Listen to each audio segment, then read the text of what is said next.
Last year, 60% of terrorists eliminated were of Pakistan origin.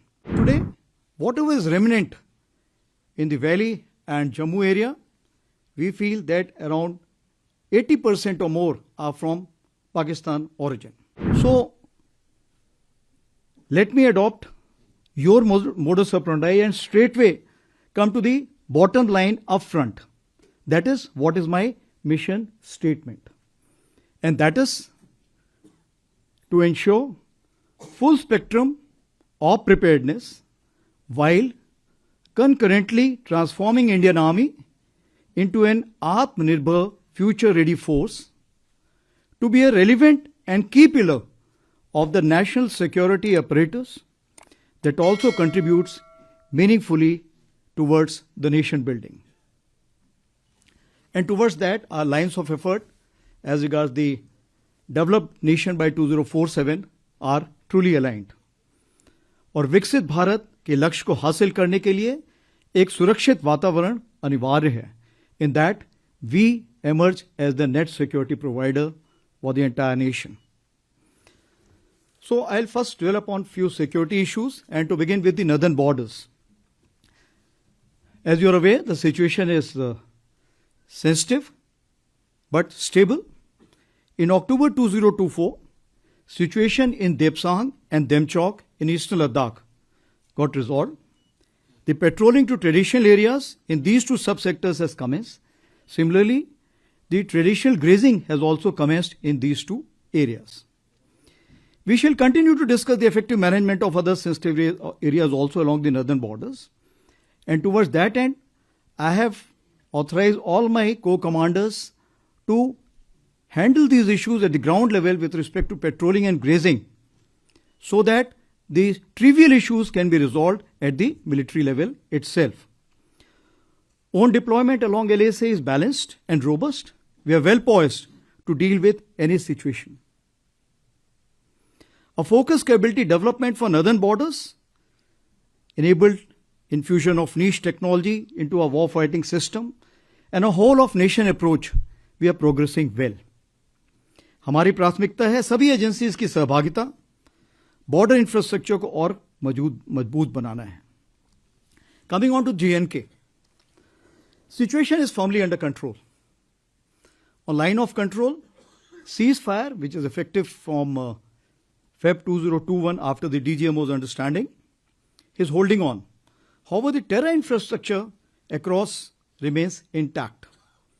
Infiltration attempts continue, including from the IB sector or so many other avenues which are available, along with drone attempts to smuggle warlike stores and narcotics.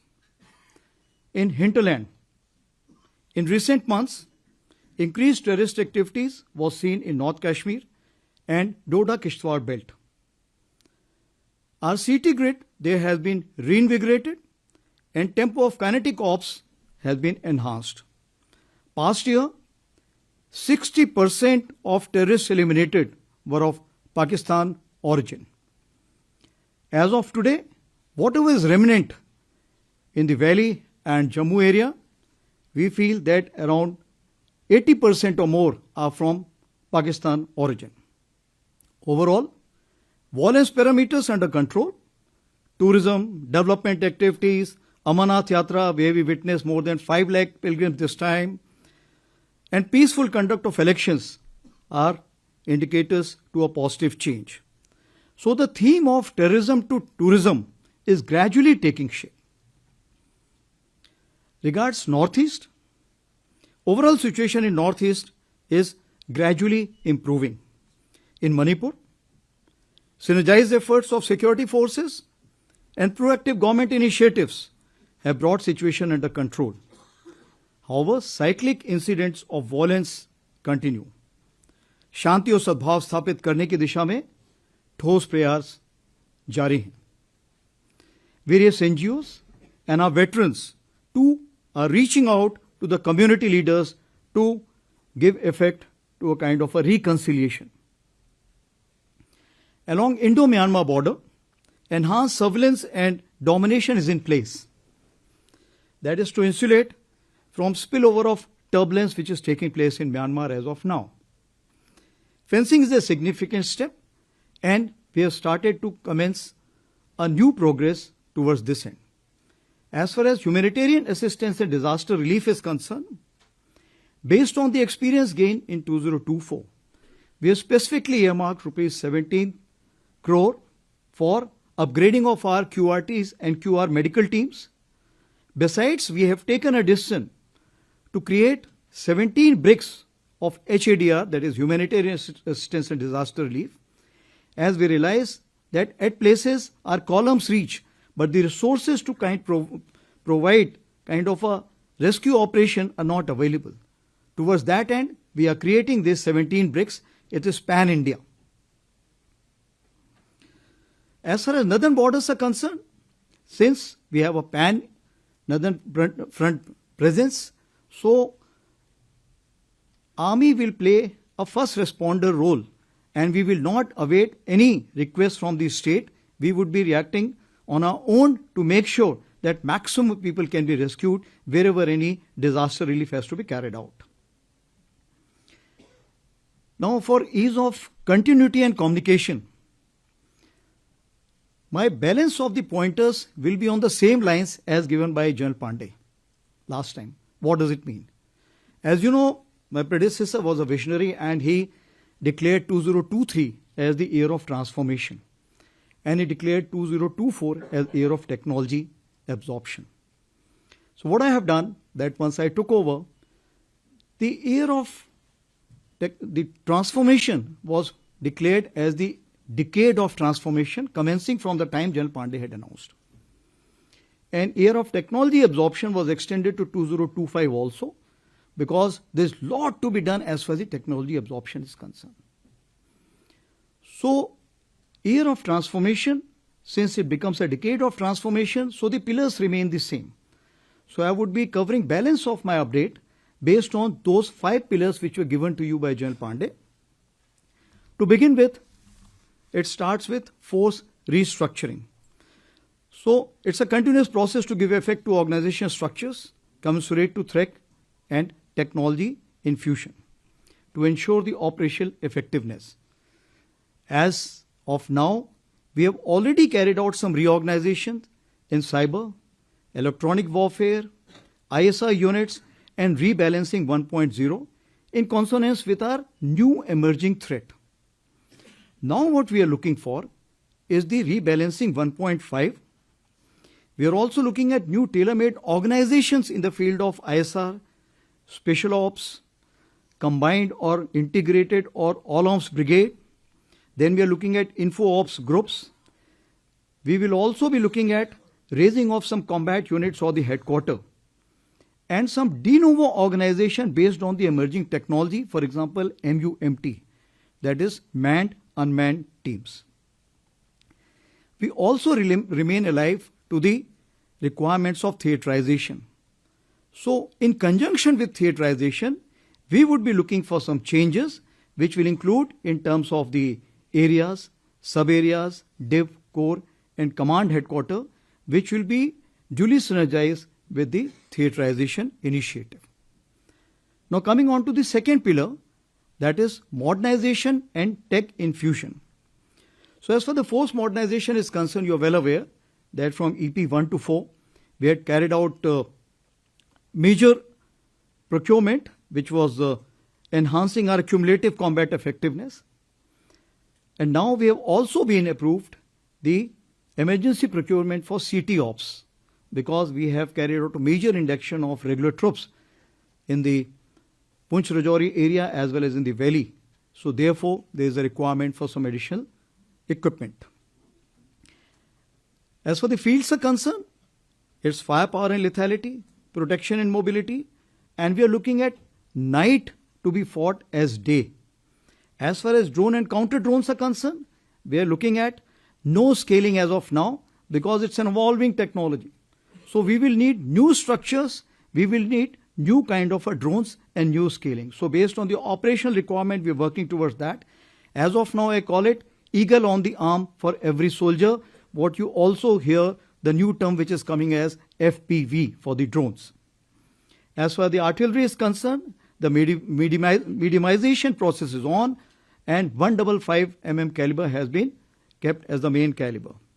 As far as the mechanized platforms are concerned, we are on our path for modernization with respect to the FRCV, FICV, light tanks, and wheeled AFVs. Aviation, LCH induction has already commenced. As regards the loiter and precision munition is concerned, I must give the credit to the domestic industry that which was a far-sighted thing is now seeing the light of the day, and we are able to kind of orders from the Indian industry developers.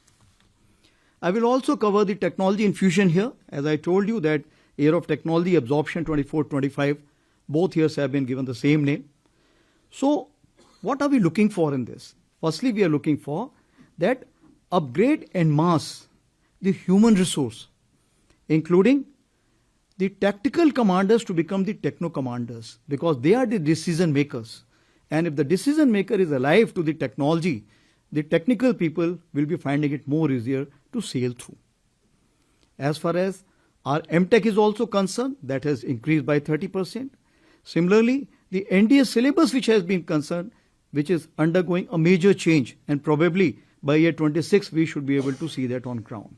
Similarly, our promotion examinations, courses of instructions, the technology aspects have been just double. While doing this, we have also gone in for collaboration with experts in other ministries, academia, industry, and we are also aligning with the national technology missions. There are 16 technology clusters which have been identified by the Indian Army, which has already been there in the news for quite some time, with fixed responsibility and fixed outcomes. As for the data harmonizing is concerned, for artificial intelligence, it is most important, and we are working together on this issue. I must also say that this is the first year where we have gone in for multi-domain operations, operational discussions independent of op discussions which we carry out. This is based on the front basis on the both sides. And why it is more important? Because this time we included the subject matter expert from whole of the nation and also the veterans. So we had from CERT India, Cyber, and all those representatives from the ministries came in and participated in this. The Veterans Expert Group have also been created, which is working under Deputy Chief ISNC, and they will give us the report by Feb end as far as Indian Army is concerned, how should we look at technology infusion and absorption in the years to come as part of the decade of transformation. So far we have signed approximately 63 MOUs on the subject. MCT, that is Military College of Telecommunication Engineering at Mao, figures as a strategic partner in Indian AI mission, Chip-2 Startup mission, and Quantum Key Distribution project. Our collaborative efforts, the joint training with CERT India and joint research in counter-US and advanced wireless-based managed system has also commenced. I'll just give you a brief glimpse of additional thing what we are doing here. Army Data Network in last 6 months, which had the span within the Army for 7,000 subscribers only, has increased 3 times to 21,000 subscribers. We have created an Indian Army AI Incubation Center at Bangalore with mentorship of IISc Bangalore and IIT Bombay.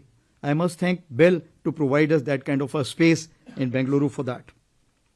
We are also establishing an Army IIT Research Center at IIT Madras to take our innovations forward. We are also incorporating blockchain technology in a technology-based vendor registration model which is under progress in collaboration with MITI and CDAC. As far as secure space-based vehicle tracking and convoy management system, that is already commencing with NAVIC. And of course, Sambhav phone, which you are already aware that this phone we are using, and this time during our border talks in the October month, most of the communication was through this phone. As far as the third pillar is concerned, that is system, process and functioning, we are looking at data analytics and defining the single source of truth.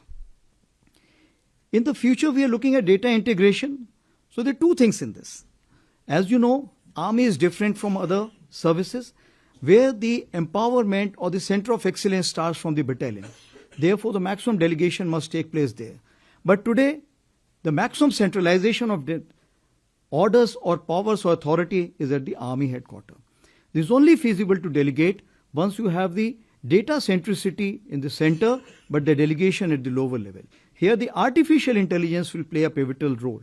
For example, if a vehicle gets condemned and you want to get the vehicle released, it takes the complete chain of command by the time it reaches and that gets released. But with the artificial intelligence, moment the vehicle gets condemned, within 24 hours, the release order will be automatically generated. So that is the kind of a thing we want to achieve by year 2025 end. As far as the delayering of headquarters, this we are looking at. For any communication in army, it takes 6 to 7 layers. We are wanting to delayer. We are also looking at skip echelon system. That is simultaneously addressing all the headquarters, and the highest headquarters, which is supposed to give the decision, must give the fastest. Modification of acquisition process, which is overdue, we are looking forward to, and the way year of reforms which has been announced by our Raksha Mantri ji, I am sure this will get a major impetus.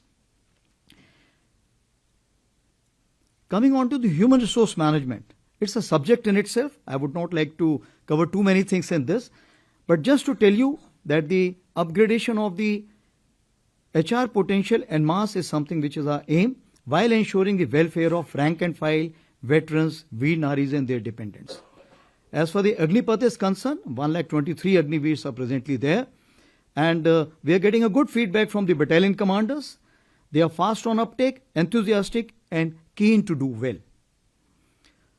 As far as the SSB is concerned, you are well aware that the SSB reforms have been undertaken, and today we have increased our intake, which was 1300 per year in 2022 to 1900, which is projected in 2024. So that is the kind of officer intake which we are ensuring by carrying out some reforms in the service selection board. As for the women officers are concerned, we are doing a remarkable job in the field. Presently, we have 1732 women officers serving with us, and we have approved a study to increase this number to 2037. In other ranks, we have approximately 310 women soldiers, and we are looking forward to more. During the question answer session, I will take on as far as the progress on this side is concerned.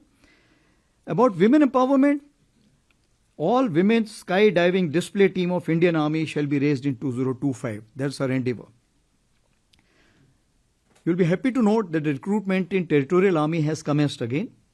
And this time we have delegated this to the commanding officer for first 30% so that the recruitment can take at the fastest possible pace.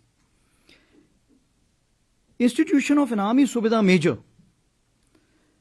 This is something to connect Jawans directly with the Army Chief. So wherever I go, the Army Subedar Major accompanies me. When I am taking a briefing in the higher headquarters, he is meeting the JSUs and men of that. And also, this has been now given out for the commands also. 3 of the 7 commands have already instituted that, others would be completed by 31st Jan. So, the gap or the communication gap between a Jawan and the senior most hierarchy will keep getting close with every passing day. As far as the effort to upscale our military training institutions is concerned, we want that to come to the world repute. And we are looking at Institute of National Importance for our Army War College. The case has already been taken up for that. Also, we are opening up the Army War College for the foreign students. As you are aware, the junior command and senior command were already open, but now we are opening the higher command course also. And this time, as a trial basis, we are doing it for a week. Next time, we'll increase it based on the feedback.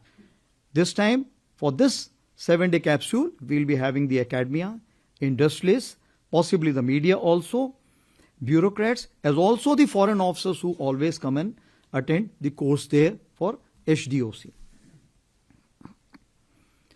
As far as the veterans are concerned, Project Naman, as you are aware, we had started this scheme in August 2024. 14 centers were open. A very positive response has been received in that. And therefore, we are planning to open this approximately 200. And this is in conjunction with Common Service Center, which is the SPV of Maiti, and also the HDFC CSR. We are also gone in for a series of Shaurya Samprava for the veterans. More during the question answer, I will explain about this. Coming on to the fourth pillar, that is jointness and integration, though it is the domain of the CDS, but I would just like to say that in Jointness 1.0, we have gone in for the integrated acquisition plan, courses of instructions commonality, joint logistic node, common utilization of bases and station amenities. In 2.0, we have gone in for addressing the service culture, thinking and symbology. Here we made a good progress in doctrines and SOPs also. Now we are looking at 3.0, that common operating planning procedures, defense communication architecture, digital maps. But as far as the army is concerned, you will find that we look at jointness and integration with so many others. In border area, we are looking at jointness integration with our CAPS who are working with us. In the hinterland, we are looking with the police and the CRPF and other agencies. Int-agencies, we are working very closely every day. Besides this, when it comes to the conventional operations, multi-domain operations has to have a whole of nation approach. And that is where we are working with other agencies and other ministries in this respect. Now, in addition to the transformational pursuits that I have spelled out, Indian Army's contribution to nation building, we are looking at border area development in a big way with 4 pillars, that is infrastructure, communication, tourism, and education. Of course, the cultural revival remains the mainstay. Towards that, Bharat Ranbhumi Darshan as a one-stop solution for information and clearances for visit to the forward area battlefields. This has been developed in partnership with Ministry of Tourism, and this website will be launched by Honorable Raksha Mantri on the Army Day, that is on 15th. We have also gone in for a MOU with Gati Shakti Vishwavidyalaya for upskilling our Indian Army personnel towards synergizing dual-purpose infrastructure. Since Indian Army has to carry out a large-scale mobilization and it has a large-scale logistic requirement, so we have to align with the national logistic policy. And also this Vishwavidyalaya will train our people. They will carry out the workshop for us, and will also provide later on MBA and MTech degree in transportation and logistics. As for the Army Sports Conclave is concerned, this was again something new, and we are looking at in a big way for Mission Olympic 2036. And for that, we have a strong role because we have the infrastructure, we have the resources, we can provide manpower for the conduct of that, we can raise the territorial army battalions for conduct of this, and also we can provide the players, which we have been doing continuously. In any case, we have 18 boys companies and 2 girls companies which we have raised recently. I am sure the issue of state versus club, which is coming up off and on, will make sure that the army remains as the main key stake player because we have a large reservoir of potential towards this end. As far as the Army Paraplegic Node is concerned, this has also been now declared as a National Center of Excellence, for which around 60 crore has been given by the Ministry of Social Justice and Ministry of Youth Affairs. Gomti River Eco Task Force, as you are well aware, has been raised on 1st of Jan. Also, Ek Ped Maa Ke Naam campaign, we have planted more than 50 lakhs saplings. There are 3 world records also we have created in Jaisalmer. As you are well aware, this has already been covered in the Man Ki Baat, which is most saplings planted by a team in 1 hour, most saplings planted by women, that is 25,000, and so on and so forth. We are also going on to carry out a discussion with Ministry of Environment, Forest and Climate Change for the afforestation drive carried out by us. So what does it mean? That there is a requirement for us to look into the green credits. Today, we are planting so many trees, but the green credits are not being returned to us. As a result, we are returning 900 crores of rupees this financial year for the reasons that we have the plans ready for construction, but because of the tree cutting sanction not being given, we have not been able to construct those buildings. So, last but not the least, as part of our defense diplomacy, contribution and commitment to UN Charter, a rapid deployment force of the Indian Army for United Nations peacekeeping operations shall be ready for mission deployment by March this year. Moment the UN teams come and inspect it, this will be ready for deployment as and when asked for. So मैं सभी को आश्वस्त करना चाहता हूं कि भारतीय सेना एक प्रशिक्षित, सुसज्जित और युद्ध अनुभवी सेना है जो राष्ट्र के सामने आने वाली हर चुनौती का सामना करने के लिए पूरी तरह तैयार है. Thank you I am now open to questions, please. Thank you, sir. We shall now commence the question and answer session. In order to give maximum opportunities, we intend taking 3 questions at one time. Once I call out your placards, please give out your name and the media house that you represent. As is customary, I shall first go to the agencies and DD. I know I'm so firstly, ANI Ajit Dubey, Manas Bhuiya and Pranjali. Please ask your questions. आपको mic चाहिए होगा? Please ask for, wait for the mic before you speak. Sir, namaste. This is Ajit Dubey from ANI, sir. Sir, you spoke about the situation along the northern borders, and you also talked about the resolution of some of the friction points that we have had there, sir. So, just wanted to ask you about that only, sir. What is the status of the issues on the other areas on the LAC in Eastern Ladakh and elsewhere, sir? We have had agreements on resolving the issues in Depsang and Demchok. How they have been resolved, sir? What are the steps taken to resolve, and how did we reach that agreement, sir? Have they gone back from the CNC junction and others where they had pitched tents for a long time? And sir, what is the status of the buffer zones that have been created in recent times post Galwan clash, sir? And when do we see the resumption of patrolling in all the areas? What is the status of the standoff, sir? After the resolution of these 2 points, do we have a standoff with them? And by when do you think the matters would be resolved, sir? Okay. Please avoid too many questions at one time. Otherwise, others will not be able to ask. Okay, second question. Manas. Yeah. Udar.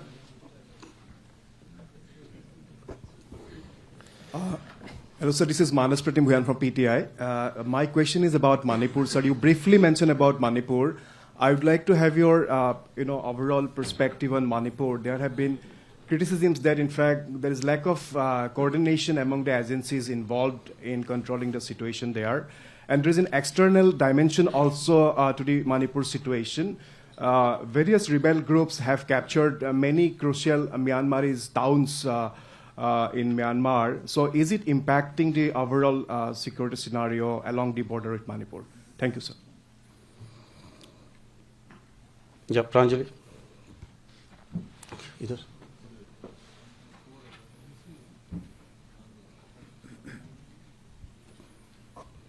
Good morning sir, Pranjali Singh from संसद TV. सो मेरा पहला सवाल आपसे ये है sir, अगर मैं 2047 के मिशन की बात करूं सर, ये प्राइम मिनिस्टर के साथ साथ पूरे देश का विजन है, हमारे देश को विकसित बनाना है. इसमें सर इंडियन आर्मी का कंट्रीब्यूशन अगर आप बता सके, आप कैसे कंट्रीब्यूट कर रहे हैं.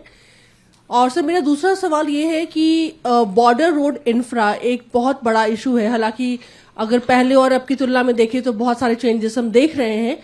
बीआरओ सर अपना काम कर रही है, इसके अलावा जो मेन लैंड और बाकी बहुत ही जो बॉर्डर एरियाज में विलेज एरिया को जोड़ने में सर इंडियन आर्मी की क्या भूमिका है सर, अभी क्या अपडेट है अगर आप बता सकें. Thank you sir.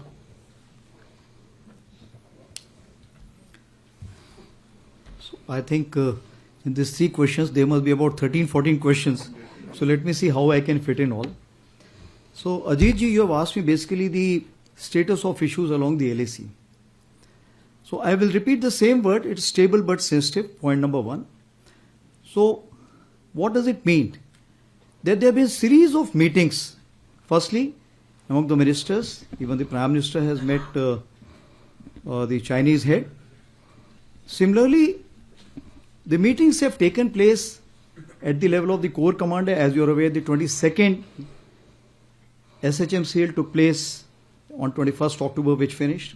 Thereafter, 5th December, we had the WMCC. Then 18th December, we had the Special Representatives meeting. Now, coming on to the Depsang and Demchok. As you are aware, April 20 onwards, that both sides had moved forward and stopped other side from going to the traditional areas where they were carrying out the patrolling. So what has happened in this disengagement, that both sides have agreed to go back to the areas where both sides feel, okay, this is where we used to come for the traditional patrolling. So that has been agreed upon and both sides have fell back. As far as the verification patrolling, 2 rounds have already been completed by both the sides over a period of time, and both sides are quite satisfied about it. Similarly, as far as the grazing ground is concerned, those grazing grounds also been now mutually agreed upon, those have been agreed, and the graziers are being allowed to go. Earlier we were not allowing them to go because we did not want any kind of a inadvertent aggravation of the situation. The second question which you have asked is about the buffer zone. Let me tell the House that there is nothing called as buffer zone. When you carry out a kind of a negotiation, then you look at what can be solved immediately, what will take some time to resolve. Where you feel that the nature or the degree of violence can be high and the fuse is short, what happens? You create some distances. So when we carried out these kind of negotiations over a period of time, some places we declared as a temporary moratorium. It means that both the sides will remain back and will not go to the common areas because we still feel that if we meet at those places, the violence level may go high. So that is the terminology which is used as far as the temporary moratorium is concerned. Status as far as standoff is concerned. Now what we have to see that what all has changed from April 20. If you look at, has the terrain been doctored over a period of time? Yes. Both sides have doctored the terrain. Have both sides carried out the billeting construction? The answer is yes. Both have carried out some stocking, deployment? Yes. So therefore what it means that there is a degree of standoff. Now once you have changed all this situation after April 20, so the trust between the two countries has to have a new definition. Therefore, there is a requirement for us to sit together and thereafter come to a broader understanding that how we want to kind of calm down the situation, restore the trust. So we are now looking forward for the next special representatives meeting which should take place, and also the WMCC, and based on the guidance given from that, we will be moving forward. Your related issue was that what is happening along the complete front.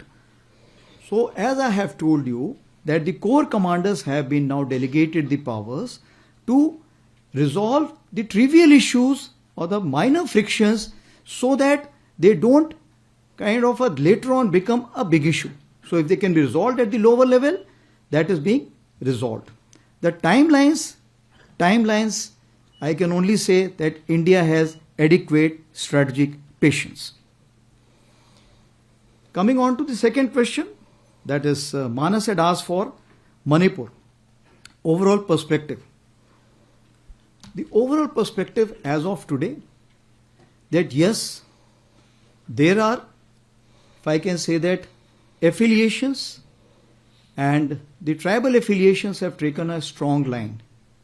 But we have to work as a whole of nation approach to make sure that the reconciliation must take place. And I'm very hopeful with the new governor who has gone there, the step towards this would be taken.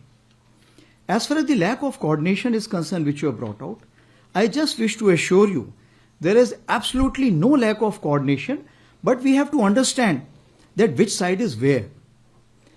When this problem occurred in May 2023, the police from various communities, it was very difficult for them to go to the different community area.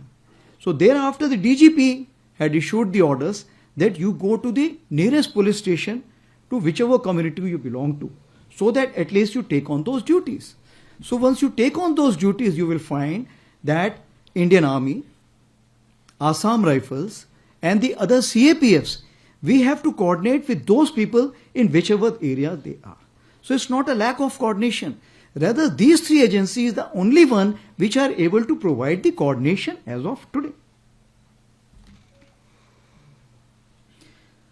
As far as external dimensions are concerned, external dimensions cannot be ruled out. It's all over the media. So I'll just leave it at that. Now what happens as far as the Myanmar side is concerned? Since there is some activities taking place on the Myanmar side, and it is claimed that the rebel groups are fighting with the Myanmar army or the Tatmadaw. As a result, there is a migration which is taking place, or the influx of refugees which is taking place. Even there was a time when the soldiers from the other side had walked up this side. We have made sure that all those who are coming here should be treated as refugees, and due respect and consideration and harbour should be provided to them. As far as the situation on the other side is concerned, if there is no support to the VBIGs, then what happens? These people are also moving in. Therefore, some kind of a surrender is taking place. Some kind of an induction is taking place where people are coming back and we are disarming them and allowing them to go, and thereafter police is looking after those people. As far as our connect with the Myanmar army is concerned, I just wish to assure you that the connect is complete and we are interacting with each other in due harmony and making sure that the exchange of information and support which is required in terms of intelligence is provided from both the sides. Coming on to the third question which has been given out is 2047 Viksit Bharat. So as you have seen that as far as we are concerned, we are looking at decade of transformation. And why I went about explaining it? Because when you see the Viksit Bharat, or even if you look at year of reforms, you'll find there's a major synergy towards that. Let me give you a few examples.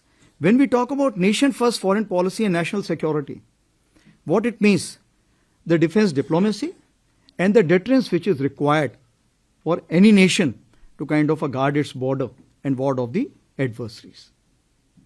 I would like to just say, deterrence is costly, but war is costlier.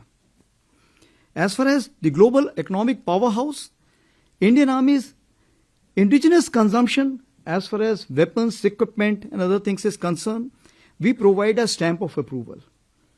Once we provide this stamp of approval, the defense domestic industry thereafter gets a flip. And if you are talking about 21,000 crores today, Raksha Mantri is already announced by 2030, we are looking at 50,000 crores as the defense export target. And as we are the biggest consumer, we are also the biggest advertiser of these weapons and equipment. As far as the infra development and speed and scale is concerned, we are working in close synergy with PM Gati Shakti and border area infrastructure which has been brought out.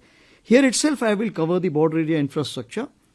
That we have the Empowered Committee on Border Infrastructure headed by the CAPSEC. And this committee is working in a very, very aggressive manner. Recently, for 22,000 crores, sanction was given for the northern borders infrastructure development, including few tunnels. Besides, when we had the glow for Sikkim, as you are aware, that Sikkim suffered that glaciated outburst, that is the time this committee met and immediately authorized the money to BRO and other agencies to make sure that the recovery becomes that much faster. So I wish to assure you that as far as the planning and sanctions are concerned, that is fastest. Coming on to the BRO is working hard, but now the time has come, the aspiration of the Indian Army is manifold, many times what BRO can provide. Therefore, we are reaching out to the other agencies, which are whether railways or National Highway Authorities, NBCC and others, and we are trying to get them into the fray so that our infrastructure development along the northern borders should be 3 to 5 times of what we are able to do as of now.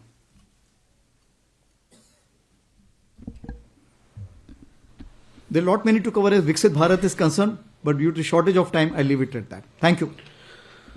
Right, ladies and gentlemen, I'll request you to limit yourself to one question and ask no sub-questions so that we have a wider participation. All right, we have 51, 26, 94.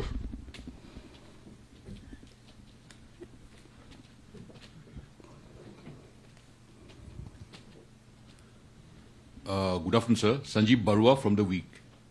So we have been hearing a lot of talk ever since 2019. The Himgiri exercise was also held. I'm talking about the integrated battle groups. So what is the status now? Has the plan been dropped or still much in the making?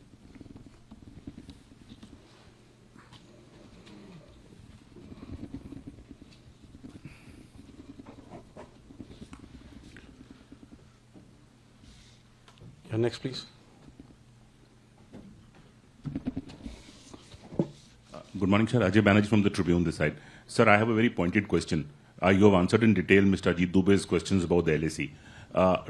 Do our troop deployments remain the same, or is there a plan to change the troop deployments in the future?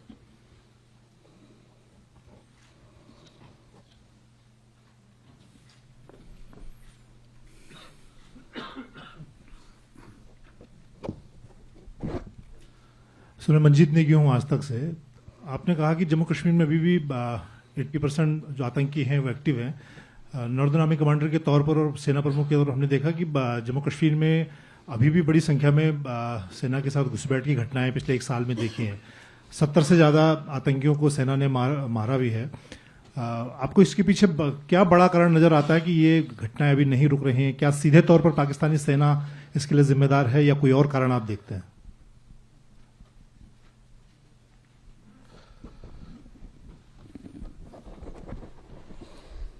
So, firstly, I'll take on Sandeep's question, which is on the IBG. As you're aware, IBG, what we are working out is basically restructuring a particular strike corps. Now, when we look at it, it has some financial implication. Also, it has implication in terms of equipping as well as the human resource. It has taken a long period. It is in the final stages. And we are hopeful as of now, as I speak to you, the presentations have been given to in the MOD of all the decision makers, the presentations have been given. Few queries have been raised. We are hopeful because this is the first special purpose vehicle as far as the restructuring is concerned. And if it goes through, others will also follow suit. Timeline is difficult to give because wherever the bureaucracy gets involved, it will take time. But we are hopeful by year 2025, we will either create this IBG or we will cancel this project completely. Coming on to the next question. Ajay has asked questions about the troops deployment along the northern front.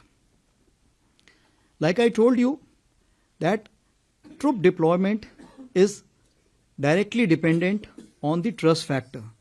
And tangentially, I had told you about the capabilities which have been created. And troop deployment or the infrastructure development is dependent on the capability on the other side, not on the presence of troops on the other side. So as of today, the capability entails that we should continue to maintain this kind of a troops. We have two kinds of deployment called as summer deployment and winter deployment. Definitely during this winter deployment, the number of troops come down. So therefore, at least in the winter strategy, we are not looking forward to any reduction of troops. When it comes to the summer strategy, we'll take a review based on that time, how many negotiations, conferences and meetings have taken place. Based on the indications and assurances, we may like to review at that point of time. The third issue which has been brought up by Manjeet, as far as the J&K is concerned, that the violence level is not reducing. Here I would like to just say that the violence level is being orchestrated by the epicenter of terrorism, that is Pakistan. If it is so, is the word helping us in kind of a controlling this epicenter in any way? If the support is not forthcoming the way India is looking at, this kind of a terrorist infiltration will continue to be there. However, as of now, we have inducted 15,000 additional troops in year 2024. And that is why you will find that the violence level has gone down, where we have been able to neutralize 73 terrorists, out of which 60%, like I told you, were Pakistan terrorists.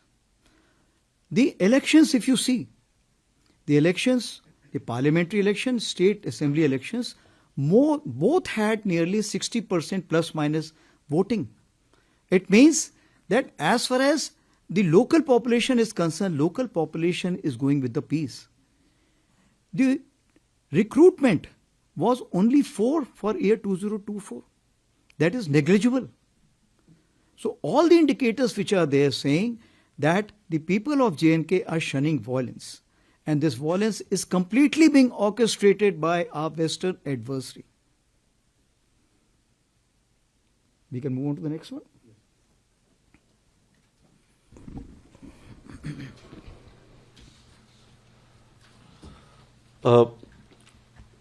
21, 96, and 172. Good afternoon, sir. Rahul Singh this side from Hindustan Times. Sir, my question relates to this recent assessment by a senior general on the performance of women officers in the army, specifically limited to the Eastern Command. You said they are doing a remarkable job.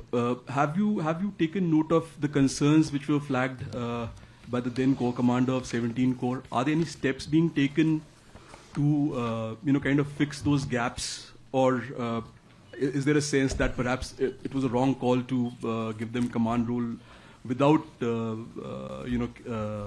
without carrying out all the steps that were necessary? And the second question is also related to HR only, sir. This is related to Agnipath. You were recently in Nepal and you had chats, you had talks with the Nepalese army chief and other people over there, senior people.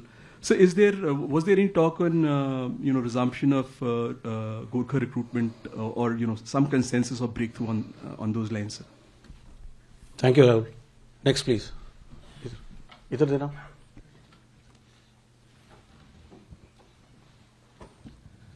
Sir Rajeev Ranjan NDTV से मेरा सवाल ये कि अभी हाल ही में sir आपने कहा कि जो फौज में आना चाहते हैं वो वेतन के लिए नहीं वतन के लिए आए। सेना पहले से ही अपने लोगों को काफी अच्छा ख्याल रखती है, सुख सुविधा की बात करें इवन रिटायरमेंट के बाद भी, तो सर ये चीज कहने की जरूरत आखिर क्यों पड़ी थी? इसके पीछे क्या सोच है sir?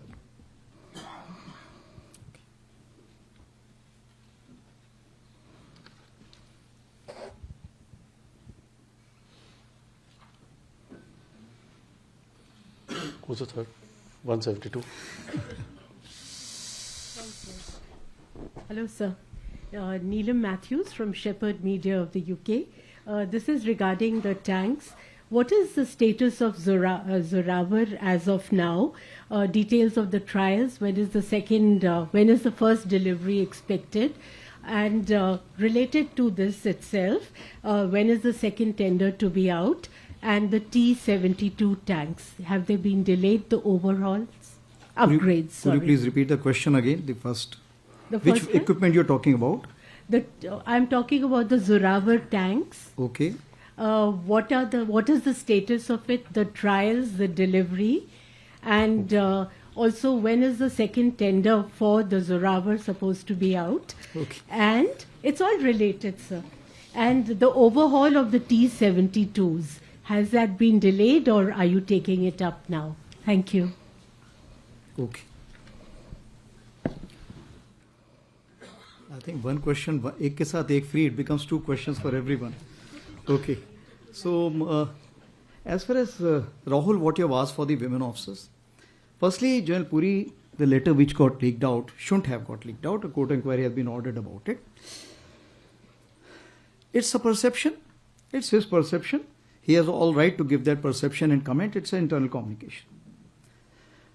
Now, what we have to see that when we made them commanding officers, what were the situations?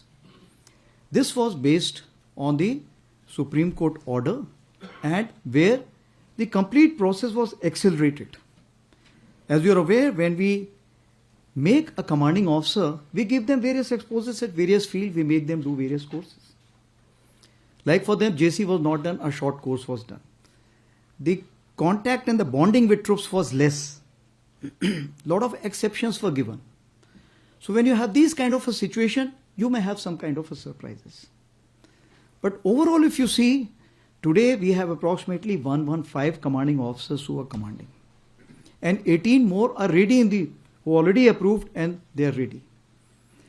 And maximum commanding officers of such you will always find in the Northern Command. So I have the first-hand experience to say so, that you will always find all kinds of officers. Wherever I have seen, the women officers have been very mature, very considerate, very kind, and if I can say that, up and about. And here I would like to quote one women officer whom probably this time we'll be able to give some kind of award also. Colonel Ponung Doming. She is from East Siang, from Pasighat. And when I was in Northern Command, along Demchok, one of the most difficult road which is being made, she was always present there. I went to Umlingla, which is the highest motorable pass. She was always there. When I went to an underground cavern, and she was also there. So what I am saying, you will find all kinds of examples. So one particular example cannot be taken as a kind of a yardstick. Today, I just wish to assure you that women officers are doing exceedingly well, and if I have to give you some yardstick, today there are approximately 16 officers who are doing staff college. The women officers who are pilots in the aviation branch also, RT, you are already aware, we have already started. In the TA battalion, CSC battalion, AOC battalion, I have first-hand experience to say so, they are doing exceedingly well. Now, what is important is, over a period of time, we have to look into, as far as Indian Army is concerned, we want a strong women officer. So, what it mean? Kali Mata ka roop? Maybe. But it means it has to be gender neutral approach in the conduct and even the infrastructure which is being provided in the field areas. Places like Sikkim and Mizoram are already looking into it. The physical test parameters should be nearly be the same. But keeping in view the physical conditions, there may be some kind of exceptions which will be made. Women officers also, approximately 1700 are presently training in the Sainik schools, military schools and RMC. So it means that they will be coming to Indian Army and the tri-services. So therefore, it is something which is to happen, and it will happen in the most mature, in a welcoming way. That partially should answer your question, Rahul? Yes. Coming on to Agnipath, as far as Agnipath is concerned, as you are aware that this is not the subject due to army chiefs will discuss, and it's a political decision. And as far as India is concerned, India has already given its proposals to the Nepal side, and as and when we hear from the Nepal side, we'll be working towards that. Is it causing any deficiency in the army? No, as of today, wherever such deficiencies are there, it is being filled in by other recruitable military population. Coming on to Rajiv, आपने पूछा है वतन और वेतन क्यों? सबसे बड़ी चीज ये है कि हमें ये समझना चाहिए कि भारतीय सेना किन मुद्दों पे बनी है, किन सिद्धांतों पे बनी है। क्या वो सिद्धांत पैसे के हैं या नाम नमक निशान के हैं? तो मेरा ये कहना है कि आप नाम नमक निशान के लिए आइए, अपनी पहचान के लिए आइए, एडवेंचर एक्टिविटी के लिए आइए। मैं हमेशा ये बोलता हूं कि कारगिल में अगर एक जवान लड़ाई में आगे गया था तो क्यों गया था? क्या वो पैसे के लिए लड़ने गया था? वो अपने साथियों के लिए लड़ने गया था, अपनी बटालियन के लिए लड़ने गया था, अपनी मिट्टी के लिए लड़ने गया था। तो मेरा सिर्फ यही कहना है कि आप आते हैं तो सिर्फ पैसे के लिए मत आइए, आप हमेशा इन मुद्दों को भी साथ में लाइए और ये आपके अहम मुद्दे होने चाहिए। अगर आप इन मुद्दों के साथ आएंगे तो आप सबके साथ में शरीक होंगे, सुख दुख में शरीक होंगे और आपकी टीम के पार्ट बनेंगे। अगर आप वेतन के लिए आएंगे तो आप अपने आप टीम के पार्ट नहीं बनेंगे और हमें आपको अपने सिस्टम से अलग करना पड़ेगा। तीसरी बात मैडम मैथ्यू ने पूछी है जोरावर लाइट टैंक के बारे में। तो as far as Zorawar light tank is concern, you are aware that we are looking at approximately 354 tanks to begin with, and in Jan 2023 we had given the AON for that. An expression of interest was given in April 23, and it was amounting to approximately more than 70,000 crores, 17,000 crores. So as of now, we are looking at 295 as part of Make 1 and 59 as part of the DRDO initiative. As you are aware that few veterans have joined hands together, and we have seen glimpses of this light tank, so-called Zoravar, making rounds. There's already been to the high altitude carried out some trials, and I spoke to the DG of DRDO who is dealing with this subject. As of today, when we speak, it is making its journey back to Chennai. And after the kind of a improvement which have been suggested during these trials, we will see the new version, and thereafter we'll carry out more trials on the subject. And once this finishes, I am sure for the balance also, the orders will follow. Thank you. Sir. Oh, sorry. As for the T-72 is concerned, yes, slippages were there. But you have to see, when the corporatization was taking place, PSUs were not sure how to handle this situation. So what we have done, like I told you, that PSU is also our responsibility. Corporatization doesn't mean that we have given up our responsibilities. So we have sat down with them, worked out with them. And if I can say that today AVNL has enhanced its overall capacity from 120 to 150, and they've assured me that this capacity will be increased to 200 tanks per year. Similarly, we also have the army-based workshops. They're also carrying out a phenomenal work, and 2 base workshops have been nominated to carry out this overall. And you'll be happy to know that in Delhi, we had recently launched the overall of even T90 has been carried out. So I can just assure you that situation is under control. Of course, when the change takes place, initially, first step is the most difficult. That step we have overcome. So now the pace of or the transformation which will be much, much faster. Yeah. Well, I had noted it last time when you had raised. So 17, 107 and 97.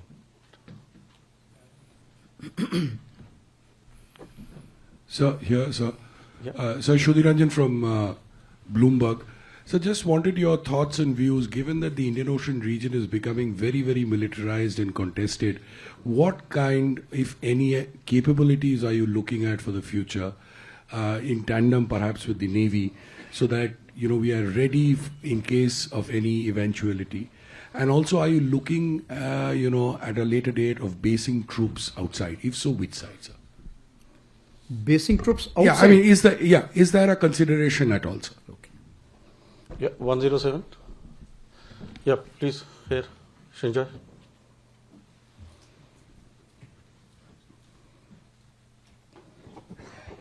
Sir, times now.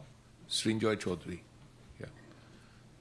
Sir, as far as the LAC is concerned, the Army has spoken about leveraging of momentum of what has happened in recent times.